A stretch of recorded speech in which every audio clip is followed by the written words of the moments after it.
పేదరికం వేరు, దరిద్రం వేరు. పేదరికంతో బతికినవాడు, పేదరికాన్ని ప్రేమించినవాడు ఎప్పుడూ బాధపడ్డు.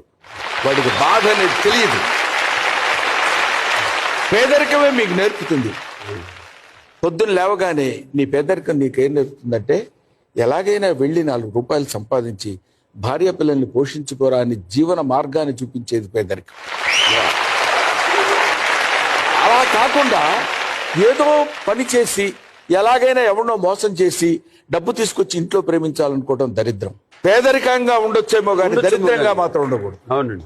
ఒరే పూర్ ఫెలో అని తిట్టొచ్చు కానీ ఒరే దరిద్రుడు అని తిట్టించుకోకూడదు. అవునండి. ఆత్మ గౌరవాన్ని పోగొట్టుకున్నాడు పేదవాడు. అందువల్ల పేదరికాన్ని నువ్వు ఎప్పుడైతే ప్రేమిస్తావో నీ జీవనం హాయిగా ఆనందంగా ఉంటుంది. నా జీవితాన్ని పేదరికంతో మా నాన్న మమ్మల్ని పెంచాడు కాబట్టి వి లవ్ పావర్టీ. పావర్టీని మేము ప్రేమించాం కాబట్టే ఇందాక మీరు అడిగారు ప్రశ్న. అప్పటి నుంచి ఇప్పటి వరకు బాధ, కళ్ళనీళ్ళు పెట్టుకోవడం ఇలాంటిది ఎప్పుడు